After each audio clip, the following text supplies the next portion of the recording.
multimedia, platform, convergence of media, as our friend Andy Veladez, your friend Andy Veladez likes to say. So that's exactly what we try to develop, is a convergence of media, pointing media to our clients. So that's awesome, and it does make a big difference, a big impact.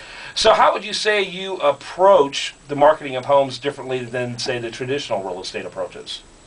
One thing that's really interesting in real estate is there's a medical analogy I use a lot here when I'm talking to my clients. A few years ago, my wife was in the hospital, and I look up at her IV bottle, and there were about 7 different needles poked in it. The next day, she had about 105, 106 degree fever. I thought, I was down on my knees, I was praying, this is the love of my life. I was really worried about her. The next day, the doctor came in and he said, I said, you're knocking down her fever, you saved my wife's life. What got her? What helped her? He goes, look, I don't know what she had. And I said, well, I know you don't know what she had, but what knocked down her fever? And he said, I don't know. I said, what do you mean you don't know? He goes, well, something worked. I think real estate's really weird. Most real estate agents use penicillin. They put the home in HAR, they price it right, and they're done. I mean, that's really all they do. But one thing we found out is if you really market hard, penicillin works most of the time, so most realtors are fine. But if you do a lot of different things, with us it's Realtor.com, it's call capture technology. But the main thing we do is we market to out-of-state buyers really, really well. And you know this as well as I do, Mark. Out-of-state buyers are almost half the traffic here in Houston. So most realtors truly only market to Houston, which is great, but it's also a great disservice because half the buyers are really coming from out-of-state. So I'd say the thing we do differently is we really go out of our way to attract out-of-state buyers to our homes. I've seen entire neighborhoods turn around. There's a neighborhood I market, very strongly, the neighborhood I live in, Chesterfield, because we had out-of-state buyers come in. They didn't know about, hey, this is a neighborhood that had mud problems in the 90s.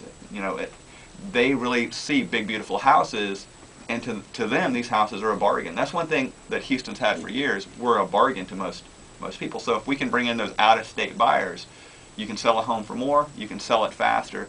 But the most important thing is you give your seller one more pill, that one more medication that might work. Great analogy. And I assume the internet is how you're doing the marketing. I mean, absolutely. That's a lot of people take it for granted, but yet in real estate especially, I know a lot of people still aren't taking advantage of the internet. Papers and magazines are nice to get to the people here in town, but the internet is just such a boon to the real estate business.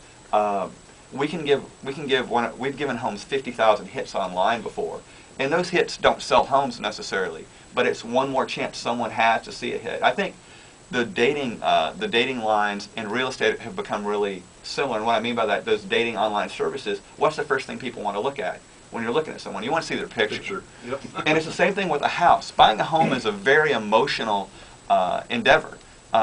Besides maybe meeting your spouse, meeting your wife, meeting the person you love, probably the next biggest emotional thing you do is buying a home. Mm-hmm. They're really very similar. You buy a house because it makes you feel safe. You buy a house because you like the looks of it. Well, you can establish a lot of that online. Right. Well, online is content driven. I mean, it's all driven by content. You can specifically put in whatever information you're looking for, and then you begin to retrieve a decent match back based on geography and those type of things. Great way to eliminate, and that's really what the home buying process is about. It seems to me to be a process of elimination as much as anything else.